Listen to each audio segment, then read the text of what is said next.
I just wrapped up my quarterly presentation, delivering a sleek, data-packed report showing how we surpassed the $50 million revenue mark when Damon Reeves, the new CEO, stood up, adjusted his cufflinks, and cleared his throat.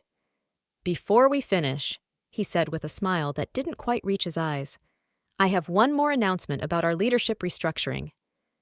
I froze mid-movement, my hands still hovering over the trackpad as the final slide showed a celebratory graphic titled Q2 Revenue Surge.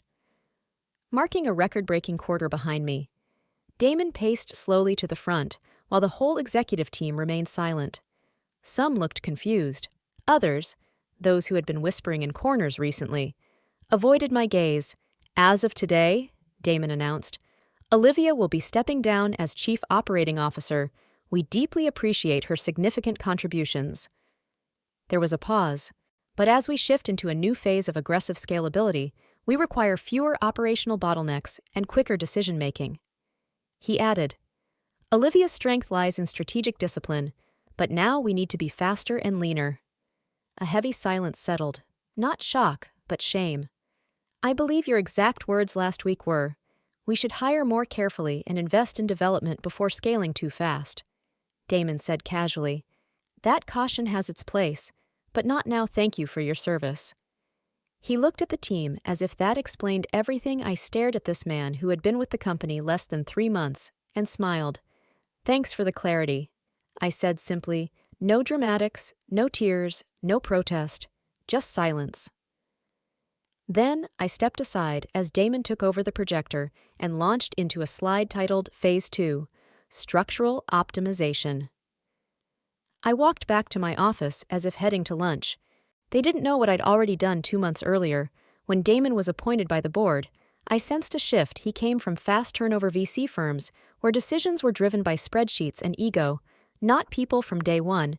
He saw me not as a partner, but as an obstacle to bulldoze. I had founded the company's original product line 6 years ago, built the team, written the operations manual, and when our founding CEO stepped down due to health, I kept the company afloat. I didn't ask for praise. I asked for loyalty. I got neither. Instead, I noticed changes, meetings I wasn't invited to, strategies reversed without my input, and a growing sense Damon was shaping a story that excluded me. Then one afternoon, I overheard his assistant on speakerphone scheduling lunch with our biggest vendor, my vendor, the one I'd personally negotiated contracts with for 5 years. The plan, he told their rep, was to quietly phase Olivia out and smooth things over. They wanted to erase me, but I had already prepared. I'd seen the warning signs and knew something they didn't. Our largest vendor, Chronocore Systems, was struggling financially. Quietly reviewing their quarterly filings, I knew they were seeking a buyout. The opportunity was perfect. I reached out to an old grad school friend, now a private equity partner in Boston, and we made an offer through a holding company I had quietly set up the year before. It was a clean, silent, legal acquisition. By the time Damon called their CEO to push me out of negotiations, he was politely told all communication would now come through the holding company's new leadership. He never connected the dots. So when he announced my termination in front of the team, smiling as if he'd just removed the last obstacle to his precious Phase 2, I didn't flinch. Because while Damon sharpened his axe, I was buying the ground he stood on back in my office. I packed my belongings slowly. The family photo, the brass fountain pen my team gave me last Christmas, the leather-bound copy of the Lean Startup full of margin notes. I placed everything neatly in a box, then faced the glass wall through it.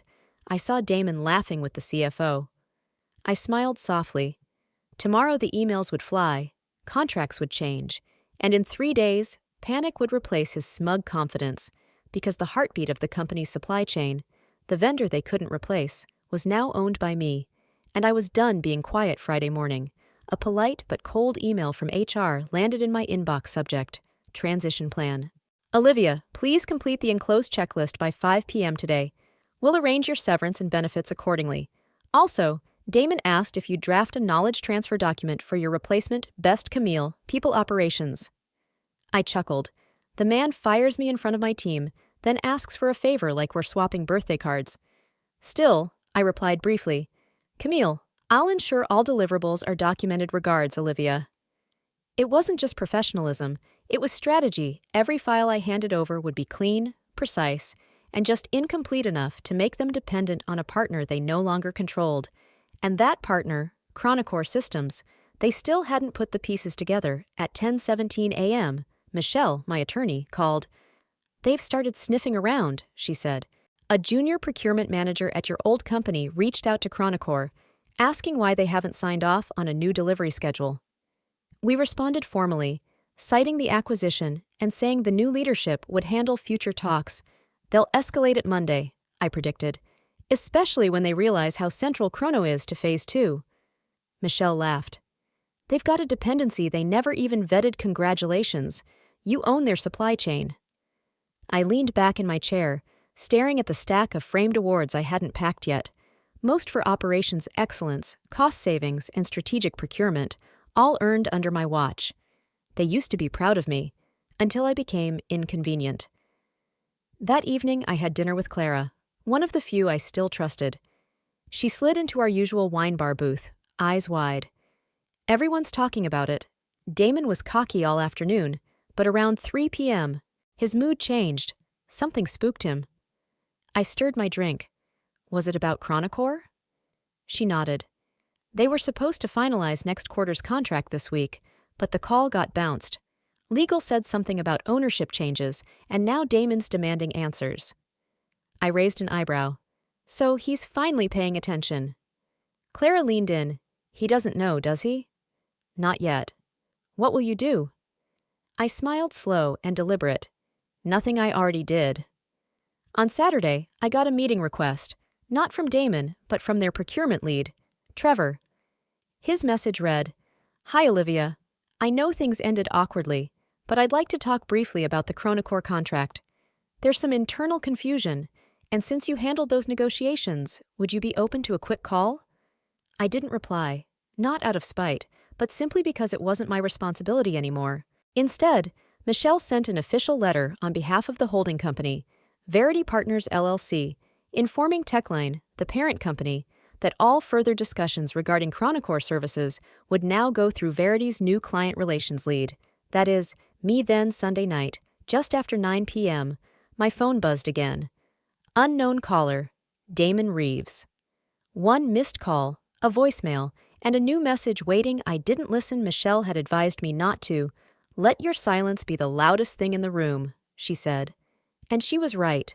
Monday morning hit Techline HQ like a thunderclap. I woke early, brewed coffee, and pulled up the internal dashboards I still had temporary access to through the vendor portal, in glaring red. Unconfirmed fourth-quarter supplier contracts pending approval.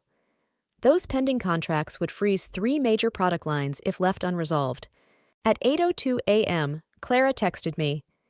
Damon stormed into the 8 a.m. all-hands meeting. Nobody knew what was going on. He looks like he hasn't slept. By 10:30 a.m., LinkedIn was buzzing with news. A press release had gone out. Chronocore Systems announces new ownership under Verity Partners, LLC. This acquisition signals a new chapter in operational leadership and client engagement. Our mission remains to provide best-in-class enterprise solutions. My name wasn't mentioned, but everyone who knew me understood. Then at 11:12 a.m., I got a one-line email from Damon. "We need to talk urgently." I forwarded it to Michelle, who called me 10 minutes later, laughing. "He's panicking. He finally realizes who bought the kingdom he thought he ruled." And I hadn't even played my next move yet. Chronocore didn't just supply software components. They managed the data architecture for Techline's newest project, an AI-powered operations hub. Damon had staked his entire CEO reputation on without Chrono's custom data libraries. The project would collapse before launch. Outside my apartment, footsteps echoed past my door. I glanced at the boxed-up office gear by the entryway, still undecided whether to unpack it or donate it. It didn't matter anymore. On paper, I no longer worked at Techline, but in reality, they worked for me. By Tuesday morning, the storm was fully upon Techline. I didn't need internal access to see it. The tremors rippled visibly across LinkedIn. A project manager quietly updated her status to open to work. 2 AI division engineers reposted the Chronocore acquisition announcement with vague captions like "Big industry moves ahead" and "One door closes, another opens." But the real fallout started with a calendar invite from Damon's assistant. Subject line, Emergency leadership meeting, 9 a.m. mandatory attendance. At 8:44 a.m., Clara texted, "He's sweating, literally. We all saw him walk in. He looks like someone handed him a resignation letter written in blood." I smiled into my coffee cup. This wasn't personal revenge. I wasn't interested in Damon's meltdown for its own sake. I wanted the board to realize the gravity of handing the company's keys to a man who couldn't think 3 moves ahead. That morning, Michelle and I finalized our formal licensing proposal for Techline. It wasn't cruel. It was just expensive. Chronocore had previously offered services under a volume discount model I negotiated for scale and growth. That model was off the table. Now Techline would get a pay-as-you-go structure billed monthly, with premiums for data hosting, integration support, and crucially access to proprietary AI learning modules that powered their next-gen ops hub. Michelle read the terms aloud, savoring them. Standard enterprise rates, plus 22% premium for custom dependencies, plus exclusivity protections, and public acknowledgement of Chrono's new ownership, of course. "Let's send it before lunch," I said. Just enough time to ruin their appetite. That afternoon, my phone buzzed. Clara again. "Olivia, the engineers figured it out. You bought Chronocore? It's all over Slack. Damon is livid. He pulled the entire DevOps team into a locked-door meeting. Also, 2 directors just asked if you're hiring." I started typing a reply, but stopped. Better to let uncertainty work in my favor. Meanwhile, Michelle got a formal response from Techline's legal department acknowledging our offer, but not accepting it. They wanted to discuss alternative licensing terms. In other words, they couldn't afford it and hoped I'd blink I didn't. Instead, Michelle sent a short, polite note. "As outlined, these terms are non-negotiable unless accompanied by substantial equity or a public acquisition offer. We understand if Techline seeks other vendors." But there were no other vendors. Chronocore wasn't just a provider. It was infrastructure switching would take at least 18 months to rebuild, and they didn't have that time. That evening, as I walked through our new office at Verity's downtown HQ, the updated Chronocore facility, I watched construction crews finishing the glass walls of our new strategy lab. The team was setting up whiteboards and tech screens, and for the first time in months, I felt something I hadn't in a long while. Belonging. My phone buzzed again. Unknown number, voicemail. I hit play. "Olivia, this is Damon. I think we need to start over. I don't know your end game, but you're putting people who supported you for years at risk. Just think about that. You were better than this." The arrogance, masked as concern, made me shake my head. I had put people at risk? This man fired me in front of the entire executive team, pushed reckless expansion plans, slashed onboarding and QA budgets, eliminated remote flexibility to boost productivity, and blamed me when senior developers quit. And now he played the victim. Damon wasn't worried about staff. He was worried about the board, Clara confirmed the next morning. He tried spinning the vendor situation as market volatility, but the board wasn't buying it. They demanded a full audit of supplier dependencies he tried to deflect. Then they brought in the audit council.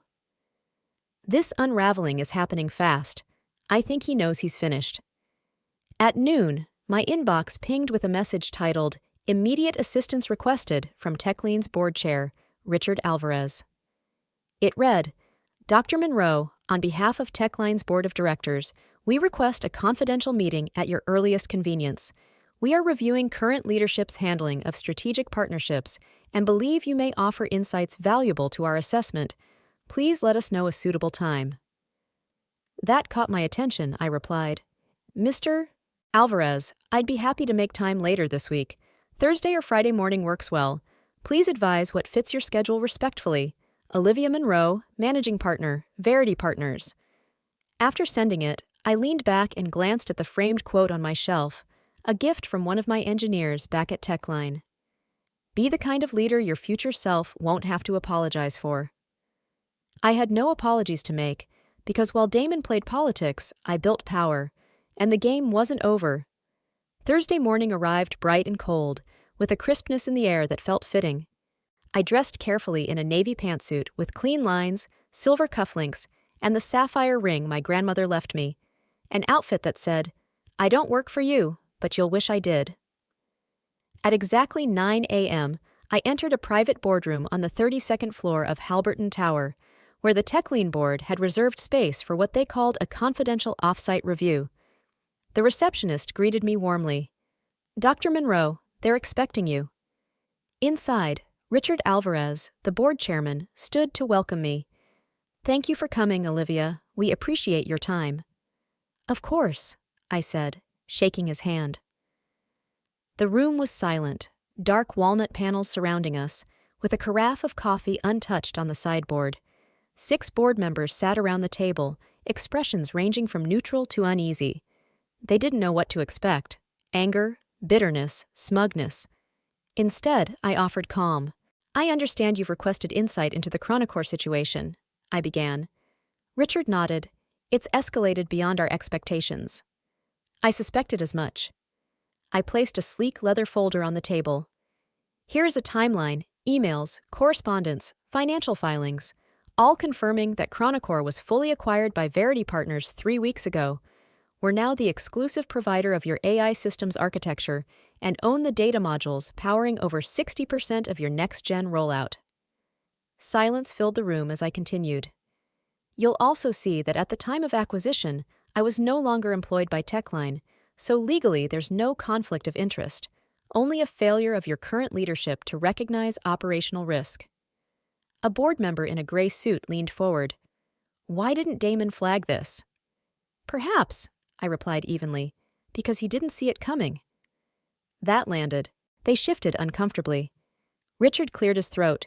He told us the vendor disruption was due to internal politics and that Chronocore had overextended.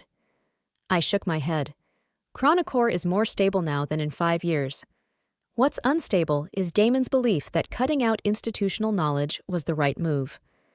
I paused, then added softly, "Sometimes the bottleneck isn't the slowest person, it's the one who doesn't know what they're holding back."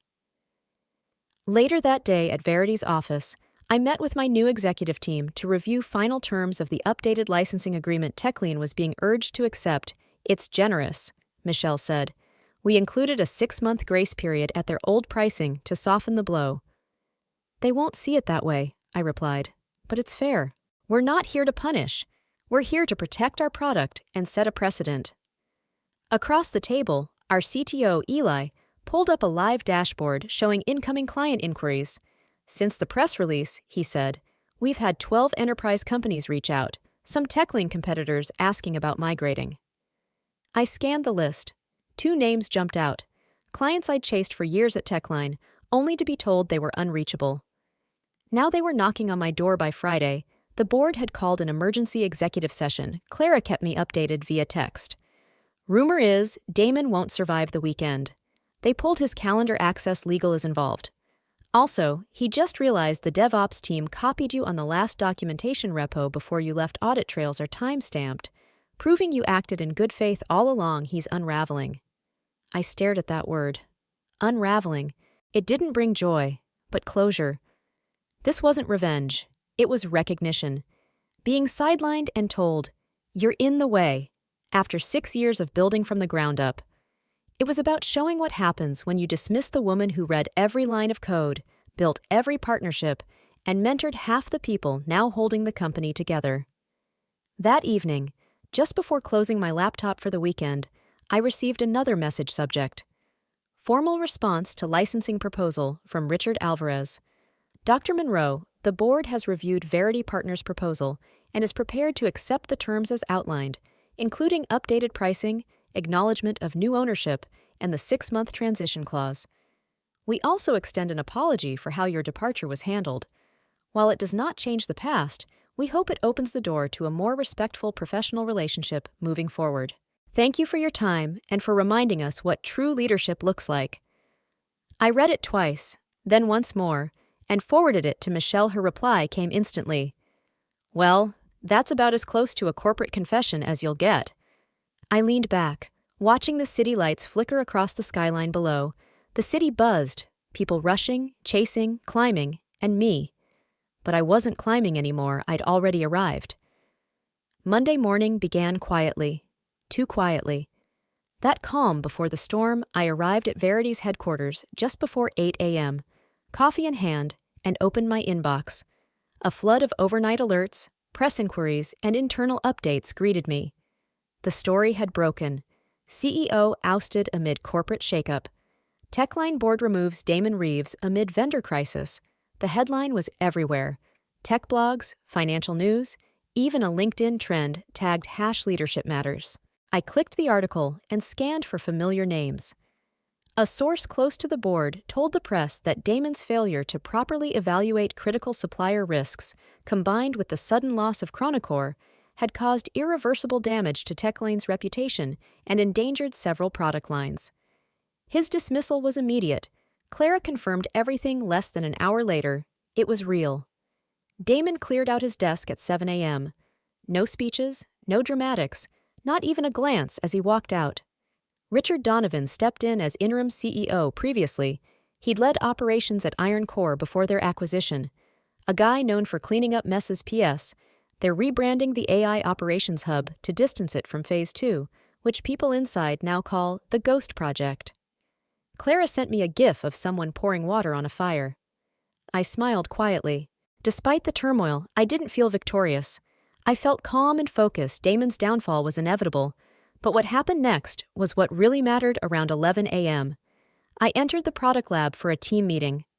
Our engineers were preparing a technical rollout for new enterprise clients, many of whom had reached out after Techlean's stumble. Eli, the CTO, pulled me aside.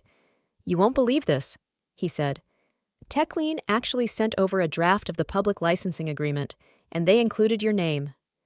I blinked in surprise. "You're kidding." "Not at all," it says. "Technology developed by Olivia Monroe, licensed exclusively through Verity Partners, prominently credited legal must have insisted." I stared at the paper, feeling like I'd finally surfaced after holding my breath underwater for months. "They never acknowledged me before," I whispered. "Not when I built the system, not at launch, not after the first 1,000,000 users." Eli smiled. "Now they're saying it loud and clear." By Tuesday, we convened a private strategy session to review migration requests. 12 former Techline clients wanted to demo our new architecture. 3 of those had been off-limits accounts when I was there. Executives used to shut me down before I could finish my pitch. But now, those clients were reaching out, not because of flashy presentations, but because they finally understood what I always said. The value wasn't in the brand, but in the work itself. That afternoon, I received a call from Isla Grant, one of the few other senior women in Techlean's leadership during my early years, smart, driven, empathetic. We'd worked closely until she was pushed out 2 years earlier in a reorganization. "Olivia," she said, "I've been watching everything unfold. You don't realize the impact this has had on women still in tech, especially over 40. I was silent for a moment, unsure how to respond. "You didn't just win," Isla continued. "You showed that dignity and patience can coexist with strategy, that you can outthink someone without stooping to their level. That's rare and powerful." Her words stayed with me long after we hung up, because this was the effect I hadn't expected. It wasn't only a comeback, it was a message. You can fight back without becoming the villain. On Wednesday, Techline made a formal announcement. Techline has reached a strategic agreement with Verity Partners to continue accessing the Chronocore platform. We are committed to operational excellence as we transition under new leadership. Near the bottom, quietly, they named me. No adjectives, no fanfare, just fact. That was enough. Meanwhile, Verity's marketing team finalized a keynote presentation I was invited to give at next month's Global Technology Leadership Forum. The title, "When the System Says You're Replaceable, and You Prove It Wrong." That evening, I found a handwritten note in my mailbox. No return address inside was a simple card with one line. "You've become the story I tell my daughter when she thinks she's not strong enough." No signature, no name, just that I pressed the card to my chest and allowed myself to feel it. Not pride, not vengeance, just clarity. This wasn't about what they took from me. It was about what I reclaimed. My name, my work, my value. And I wasn't finished yet. 1 year after carrying my belongings out of Techlean's glass tower in a plain cardboard box, I walked into Verity's headquarters as the morning light spilled over the polished floor. It felt like a quiet milestone. No fanfare, no announcements. just the steady click of my heels and the hum of a company I rebuilt from scratch. As I headed to my office, Eli waved me over from the strategy room. "You need to see this," he said with a grin. Inside, our analytics dashboard cycled through live client data, 98% client retention, 14 new enterprise onboardings last quarter, and revenue growth up 31% year over year. Then Eli showed the stat I'd been waiting for, TechLean's projected market share loss, a 27% net migration to Verity infrastructure, including 9 of their top 20 former clients. At first, they tried to downplay it, Eli said, but now investors are asking questions, and finally, they're responding. I blinked. Responding how? He turned the screen to the official statement posted on TechLine's investor relations site. "We acknowledge that strategic missteps, including mishandling key partnerships, contributed to last year's challenges. We also recognize foundational work by former executives, including Olivia Monroe, in building operational systems that continue to shape the market." They said it, not behind closed doors, not quietly, but publicly. Attaching my name to my work, I leaned on the table for a moment. Eli watched me and said, "It's not everything, but it's something. It's enough." I replied, "I never wanted credit, I wanted the truth." Later, reviewing reports from our legal team, I saw 3 more licensing agreements had been finalized. One with TechLine's oldest partner, fully transitioned to our system. Michelle messaged me, "They'll try to stall with rebranding, leadership reshuffles, PR campaigns, but the core issue remains. They forgot who built their foundation. You reminded them, quietly, without raising your voice."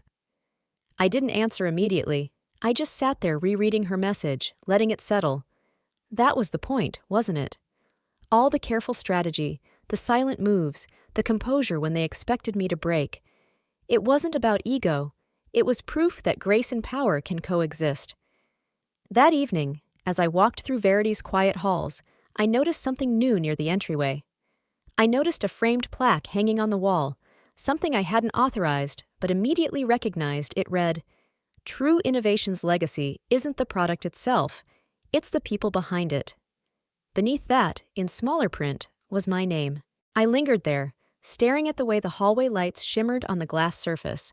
Then, my phone vibrated in my coat pocket. A message from Clara. "Officially starting Monday. Thank you for keeping the door open. Feels like I'm finally coming home." A smile spread across my face.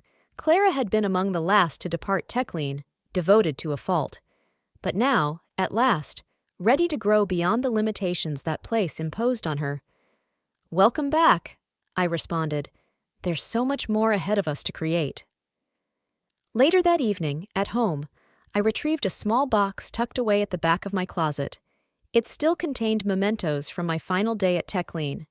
My favorite mug, a heartfelt farewell note from my team, and the pen they gifted me when we surpassed the $50 million revenue milestone. I regarded each keepsake not with sorrow, but with a sense of understanding. Those years hadn't been wasted. They forged me, strengthened my resolve, and paved the way for this very moment. 12 months ago, they labeled me a bottleneck. What they never realized was that I hadn't been holding the company back. I'd been the force holding it all together now. I was building something far more resilient on my own terms, surrounded by the right people, with my name proudly displayed exactly where it belonged, not relegated to footnotes, nor buried within someone else's speech, but boldly, clearly, permanently at the forefront.